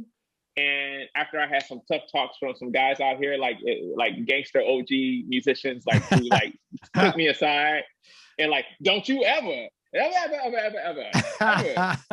get fired from a gig again. Like, I mean, I got the lashing. I mean, the cats came out, like the guys that are close friends, that are respected and mentors, Ethan Farmer, and like all the guys came out, Bill Dickens, like, hey, listen, this is something that is going to happen in your career, but this better not ever happen in your career. Right. You better take this and you better learn whatever lesson you need to learn from it. And then after that, this better ever not come out again, So I did that. I took the time to like really just kind of just like learn the lesson I need to learn from it. And shortly thereafter, got married, and and it's crazy because after I kind of had my come to Jesus moment, it was like all of a sudden the phone started ringing again. And then next thing you know, it was like, boom, boom, boom, I'm back out. So while the valley seemed really low at that point, like to the point, I mean, I'm serious. Like I didn't want to play drums anymore because I'm like, if I worked so hard to get to this point, like, can I ever get to that place again? And I know that seems like weird to ask that question, but that's how it felt. It was like, if my name forever tarnished, like you're just asking yourself, you're second guessing everything. You got that little voice on your shoulder, like whispering in your ear, and it's like, that's what happens. But I'm gonna tell you, man, it was the best thing that ever happened to me, and I'm so grateful that it really woke me up and to really kind of reshape my focus with my playing and just life in general, And so it's like, that was probably the darkest, lowest point in my career. In terms of my career. Well, the reason why you were so down is because you're the kind of person that you take responsibility. I mean, which is a great thing, and that's why you're successful. If you were one of these kind of people, like it's always the other guy's fault, you would have been, you know what I mean? So it really was a good lesson for you, because you do take so much responsibility. You say, okay, how can I fix this now? Which is great. And to Seal's credit, I think this is the first time I've ever heard I have never heard a story of an artist at that level actually picking up to his credit. That is freaking cool, man. That's I mean, yeah, I think he was in Italy somewhere, and I mean, for him to call, because most of the time you just hear that from the tour manager, like, okay, we're gonna go a different direction. Yeah, here's your bus fare. They don't even say it. I've heard some horror stories, like hey, pack your bags, you're not coming on the flight to I've heard Spain. Worse stories than that. I've heard stories of drummers showing up to rehearsal at center staging, and there's another drummer sitting on it. Yes. No, man. Yes. I mean, like cold world type stuff. So thank God I haven't had to deal with any of that. But yeah, I mean, for him to do that, and very cool of him to do that. I'm just always appreciative of that. Yeah. Well, thank you. Tell me the last thing you listened to musically. What's the most recent thing you were listening to? The last thing I listened to musically, which actually kind of funny, was the Lyle Workman record, because it was really weird, because the other day I was like driving and I was like, it came up on my playlist. I was like, oh yeah, let me listen to this again, because I took my ears off of it for a few months.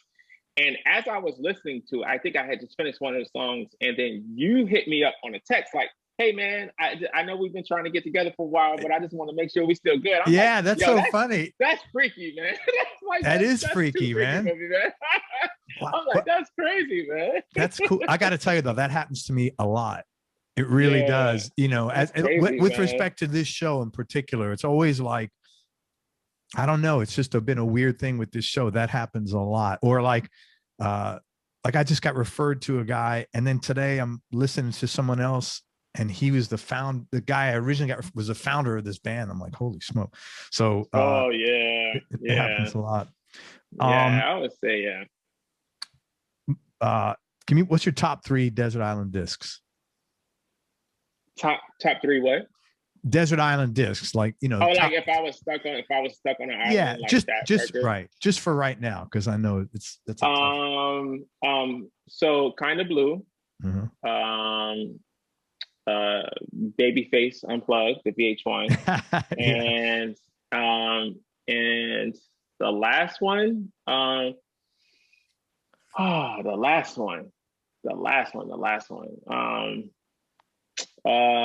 if I was stuck on the island and that's all I could listen to, it would have to be. That's a tough one. It would have to be. That's a tough one. It would have to be some kind of worship CD. So, like, you know, any one of my favorite artists, whether it is like whether it was like Fred Hammond or like even the old gospel stuff, like it would have to be a worship CD, because it would have to keep my sanity while I'm on that island. Right on, man. So yeah, those would be the top 3. Yeah. All righty. And then number 4 would be Improv Trio. So that's right. You got to listen to your own stuff. Improv Trio. Right on, man. That's good for you. Tell me one thing that you're proudest or most grateful for doing or not doing in your personal life and in your professional life. Say that question one more time. Okay. What thing are you proudest of doing? Tell me something that you did that you're proud of doing, or proud that you didn't do it in both personal and professional life. Oh, wow. Proud that I did it, proud that I didn't do it. Or proud that, you know, either one. Well, I would say, number one, personal life was, other than giving my life to the Lord and becoming a devout follower of Jesus Christ, it's probably like the most important thing in my life. Just having that faith. I would say, other than that, because that's just like, that's above number one. That's like everything. Mm-hmm. I would say getting married. I would have to say that in my personal life, because I wouldn't have had my 3 beautiful kids.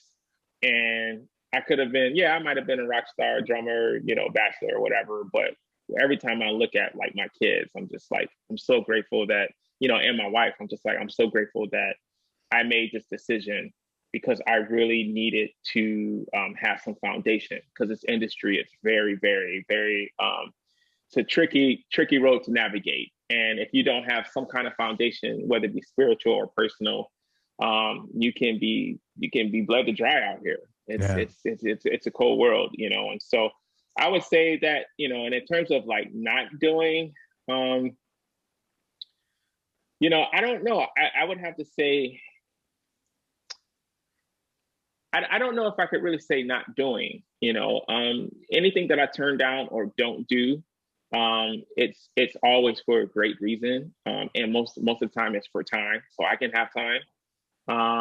But yeah, I don't know if I could answer that one right. Cause that's a like think about question. No, fair enough, man. Donna, what do you like? No, it's a tough question. Yeah. What do you like most about yourself? I don't know. What do I like most about myself? I like the fact that that I'm living, that I'm here, and that I'm healthy, and that I get a chance to really just manifest things that I want to do in my life. I love the fact that I'm open to change and to shift, even though sometimes it seems like it's not the right way to go. I like the fact that I can be open. It's like listening, just being humble enough to listen. When you're doing things right and when you're not doing things right. Yeah.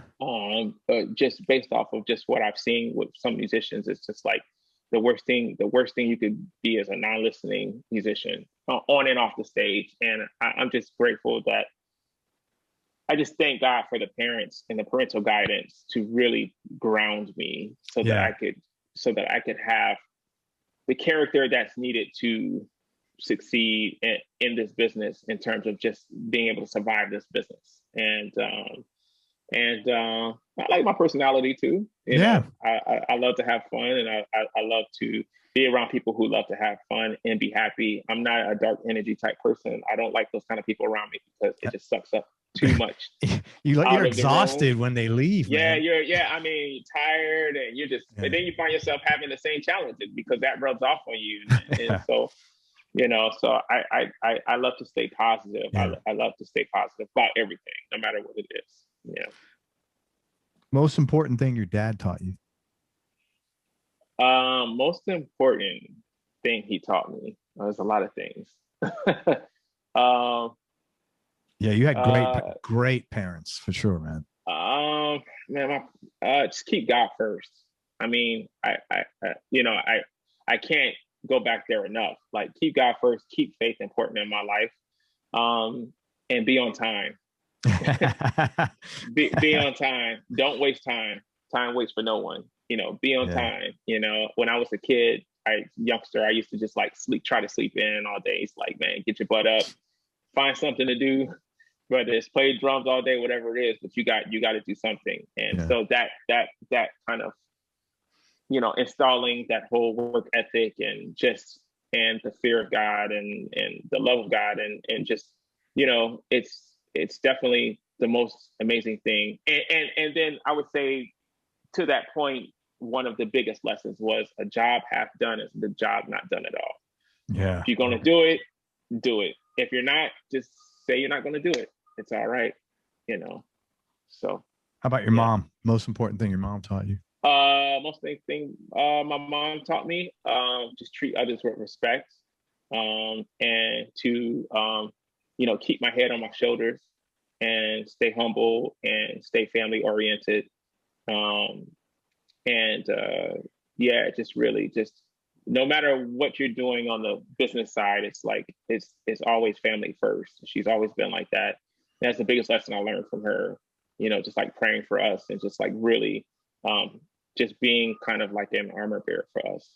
I would say those were the biggest lessons. Yeah. And they were kind of 2 in 1. I mean, they both spoke the same language. Yeah, very much. Just a couple of more questions, man.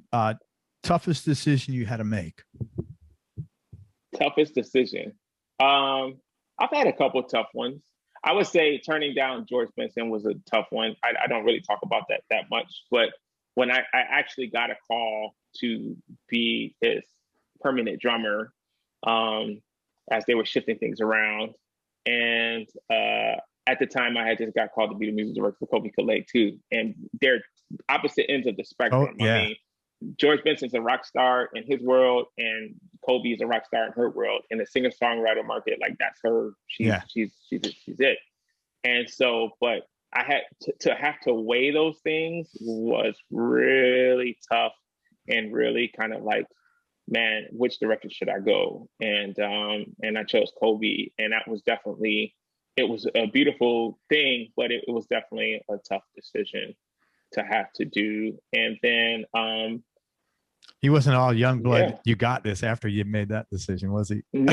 Well, yeah. Well, I mean, he's been blessed with so many amazing drummers. So okay. Yeah. It's like, I think it was, I didn't really deal with him on that. That was like from management. You know, they just said he would love to have you here as a part of the camp. Sure. And the whole deal. But I just couldn't let go of what I had going on at the time. And I just see him projecting my future. I just thought that was just a better move. Good for you. That's a tough decision to make, for sure. Yeah, it was really tough. Yeah, it was really tough. She's had some great guitar players too, Colbie. Oh man, amazing guitar players, amazing producers, and she's a great songwriter. And that journey with her was just amazing. Yeah. Biggest change in your personality over the last, let's say, 5 to 7 years, and how much of that change has been intentional, and how much has just been a natural part of aging? I would say more focused. I would say that's just a natural progression because of the things that I have to incur within my life. You know, married, you have kids, that'll straighten you up really quick, or it should. Sure. I think just from a maturity standpoint, it really matures you quick. And I would say that's been one of the biggest things, is just like my maturity and just how my outlook on life, man, that has changed dramatically over the last 18 years since I've been in LA. Like before, it was like, I want to be the first call drummer. I want to be like, I want to get all the calls. Like I want to be that guy. I want to be the Vinny. I want to be in that place. And not that I don't, it's just like now, you know, especially given everything that's happened over the last year, it's like my focus has just shifted dramatically. It's like, I just want to do what I love to do as long as I can, and make sure I'm diversifying my business so that it's like I'm not stuck in one place. I'm always moving around. I hate to be married to just one thing. I like to have a lot of different things going on. And so as long as I can do that, have time for my family, and do some of the other things that I enjoy and want to do on the other side projects, then it's like I'm happy. You know, it's like everything else is vanity. You know, I just want to do what I love and do it as long as I can. Very cool. Any final words of wisdom before we wrap up? No. Words of wisdom. I would just say, man, just love everybody. Like, you know, be patient, and, you know, whatever that you are trying to accomplish or working to accomplish, it'll come to pass, you know. And, you know, for musicians that I tell, like drummers, like the biggest thing that I say is like, hey, treat people with respect that are on your bandstand, that are off your bandstand, but because you never know how those things come around, and you never know how relationships that you can build or break can affect your career as well. And, you know, I found that out once I got the Lady Gaga gig. Like, if I had been a total jerk to Michael Bearden, who's her musical director, when we first met, maybe because I just didn't like the way he did things, like I would have never gotten that call. Like, but because, you know, I befriended a friend of his, and who in turn, you know, reached out to him, and then all of a sudden that relationship just sprouted, which is now amazing opportunity to work for a legend in the game, a living legend right now. She's Absolutely. killing it. And so just treat everybody with respect. You know, even if you don't agree with them all the way, I just try to live my life like that. And everything that you're working for, it'll come. If you're honest about it and you're working hard, you'll get there. You know, it just takes time, and just be patient. Yeah. Thank you, man. Well spoken. So I want to tell people what you got going on, but I also want to thank you so much for your time. You've been super generous. I know you got to jump. And I would love to have you back in a few years. You're going to get a Grammy. You're going to get all sorts of stuff going. I know. No, seriously, man. I don't say this to everybody. It's like the second or third guest in 850 I've had, but you're like super talented and you got such a great attitude, man. I'm really excited to see, you know, how things continue to grow for you. I want to tell people where to find you. First of all, Donald Barrett, his website will be he's working on his website now. It's donaldmusic.com. A few things. Improv Trio is his trio. They have a standing gig every week at the Hotel Cafe. He's got a trilogy of albums he's putting out. The second one just came out. It's called Arena Wars. I would love you to check it out. It's on Spotify and Apple and anywhere else you can get music. It's part of a live series. I listened to the first record. It's total cool. This guy is a beast, man. I mean, like, it's one thing keeping time at 110 beats a minute. It's another thing keeping time and having a groove at like 200 beats a minute. And he does both very well. So please check that out. You can follow Donald on Twitter and Instagram. It's usually Donald Music 28. He's also the drummer, part of the house band, as he mentioned, on the Dolly Parton Netflix special. If you haven't checked out Coming to America, he's on the soundtrack there. Also, he's got an extensive bio at imdb.com because he does a ton of TV and movie stuff, which you didn't even get to. Unsung Hero on the Uncommon Measures album by Lyle Workman. That's how I discovered Donald. It's a great, incredible track. He's plays on the 5th and 6th track on that record. It's a great record in general. You should listen to it. Also, if you're interested in working with Donald and having him do some tracks for you, you can message him on Instagram. His contact information is there. All I ask is that you send him like some links so you could listen to your music to see what the groove is and, you know, why you think he's a fit, what prompted you to reach out to him so he can get back to you and, you know, with some logical decision making. Anything else I forgot or anything else you want to mention? No, that's about it. It's just been a pleasure to be here. It's been a pleasure to be on your show. I'm glad my AirPods held up. They lasted. My computer is holding up. Everything is holding on so far.